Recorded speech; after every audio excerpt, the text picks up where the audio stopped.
very easy summits to activate.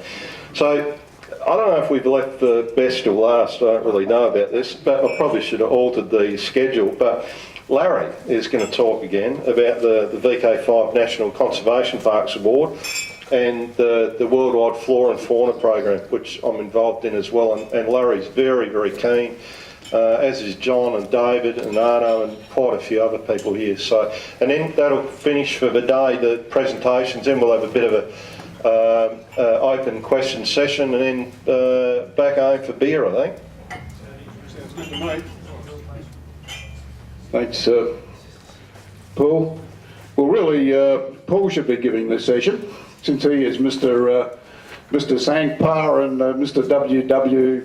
WWFF, but nevertheless, without any apologies on my part, I've pitched his beginner's guide, now, which is a very well written manual, if you like, that's available from the Sangpar website that someone mentioned earlier on one of the Yahoo groups.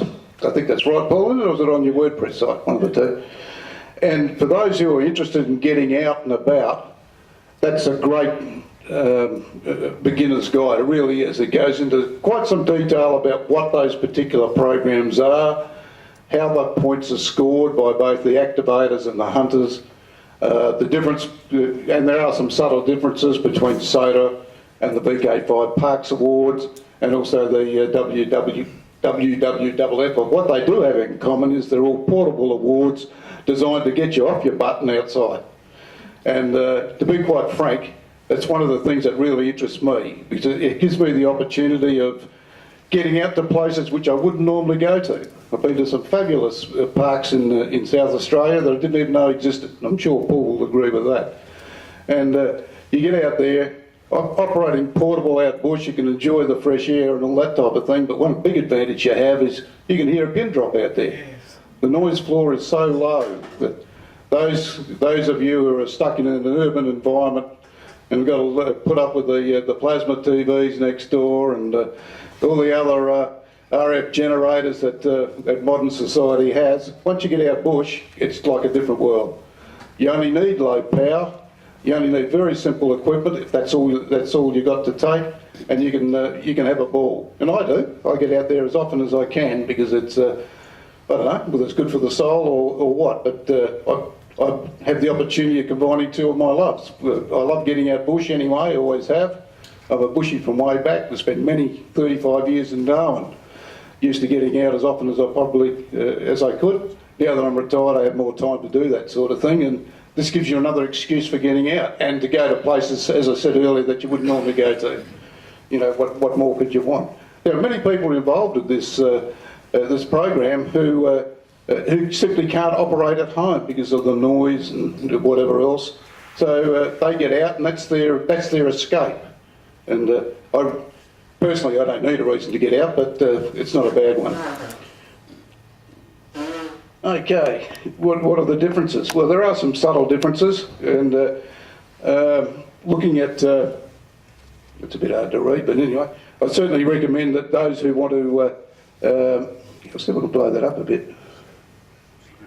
Up there, I think, isn't it? Right, okay. And that's a word from the editor, being Paul, sitting in his chair over there.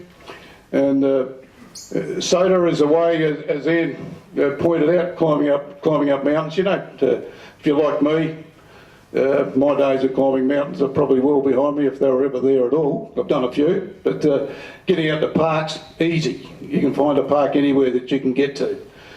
South Australia, national parks and conservation parks, we've got a wealth of them.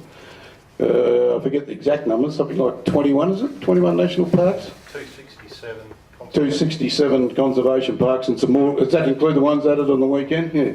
So there's a wealth of them, and they're right around the state. If you go on one of the websites that I mentioned to you a little bit later, they're all listed there. You can find out a bit of information about it. Some of them, unfortunately, in a bit of a distressed state. The government here doesn't have a lot of money to go spending on parks, so you get a wide variety. I mean, sure, here you got your Belair National Parks and lots of those smaller conservation parks around there. Like, you also get visited frequently and used a lot. You go out to some of the Mallee parks, some that I've been out to, probably the first person's been out there for years, and that's not uncommon. But so there's a wide variety. Some of them are very small, and some of them are huge parks. There's a bit of everything. And if you take the time when you're out there to walk around and have a look, smell the roses, as they say, it can be quite exhilarating. I mean, Paul does a magnificent job with his blog and his websites and that sort of thing, giving you a pictorial picture of the parks that he's been into and a bit of the history of some of them. I'm not as clever as Paul in doing that. But I'm retired. I was going to say I don't have the time. I really don't. Paul works and he still finds the time, so that's not an excuse. But he does a great job in describing that. I was going to show a little bit about what I take out there. David's stolen some of my thunder, but nevertheless, to get out to a park, you can take as simple a stuff as you possibly can. I use a very similar gear to what David's got showing there, the little IC718 Yaesu. This is my bag of tricks, and with a squid pole, it's sitting out in the car. But this is all I ever take, and I do have an antenna coupler, John. I have not used it in anger, never.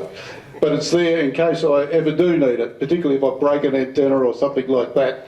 At least I can put a bit of wire up in a tree and use it. So that's all that's there for. I've certainly got the IC718, great little rig. I know Ian uses the KX3, and John, you also you got the Tentec, the little Argonaut, and the 817. and the 817. Yeah, great rigs. There's my antennas. Well, this is the main antenna I use. It's just in the bag. Now that's a link dipole, and it's nothing extravagant. That's the dipole there. That's its feed point there. That's you can get that from Ted Entron. If you don't want to make your own, you can actually buy one. And my dipole is just made out of figure 8 speaker wire. You buy it from any hardware store or auto store. Just pull it apart. You got two legs.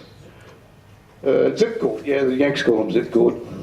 Because this is a link dipole, my insulators. If you look very carefully, and my wife's not here, it's actually the lid off her one of her containers from her cupboard that failed to come up to speckies, one of the Tupperware things.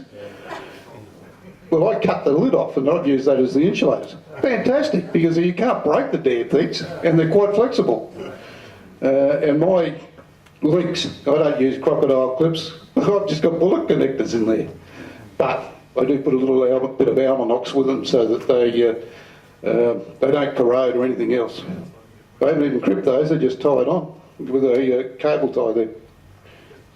And that's been at many parks, I can tell you. I do have others. I've got a box of tricks out in the car where I have a number of other dipoles that are made up in case one fails on me. I've even got one of the original Soda Beam ones. Those winders are from the Soda Beam group in the UK. Excellent. And again, like similar to what David used the RG714 coax, which is a thin coax. Just got to be a little bit careful with it that you don't crank it, because and certainly don't step on it, because they can crush quite easily and they can break and cause you problems. But lightweight, you can't beat it.